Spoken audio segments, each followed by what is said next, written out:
Isabi. Isano. Kari yawa laibage. Tamu. Tasi. Isabi. Nanaw ay haktam jagido. Isabi. Namu taibang yumthong khuding makta. Nanaw ay bi ay hakna pukay langgay di piningido isabi. Isano. Pithok laga loiredana. Adubu kayamna waba thabakno. Isabi. Adubu. Namu yumthong khuding maktadi. Aina pamjaba thabak tawbasi. Nongma nongmagi maksilakli isabi. Adubu isabi. Ayeng waksingi tarani thoini panba. Aigi kumon asida. Aina sanging ama tawduna. Mana tawjarubagi mahayna. Aina su mafam dugi. Pukay langkay thanna pijaramge haibabu. Kari yawa pawdoiningbagi isabibu. Isano. Nangi wakhaldu. Nasabi oiba ay haksu. Yaningi. Tungi mirol dadi. Mutkiduraba. Chatnabi. Niti niyom singa sida.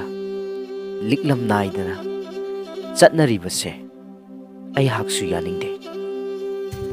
Maduni isabi. Nanaw ay di. Nupa taybang dagi hentokpa sinsak saduna. Taway daba kaya mabutawraklaba. Nupi na sak thongbada sam thadok thongba. Panik setpa matamda khoidawgi makhada setpa.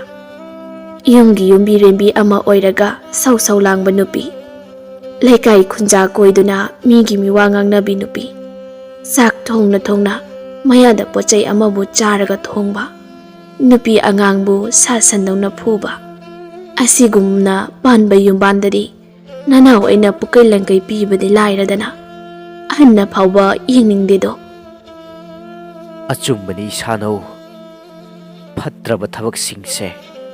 Tauba yade haibasimadi. Khanghandaba yade.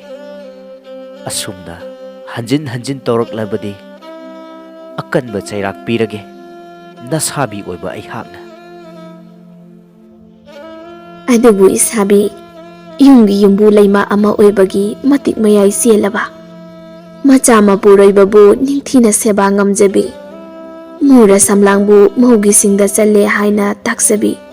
Mapuroibagi yawatabu hiktoksadabi. Amadi nupa amagi sapchaba maguntana leitingba magi taloiga. Iyunggi miyoi kayaga ningthina pukmen pangminaba. Matu macha singda mitna khani yengdaba. Imungdudadi Imoinu ahungbi ahakna. Pukay langkay piganiye isabi. Taibangi lilada matik chana saktam langliba singidi paima aigi thamoinasu pelani.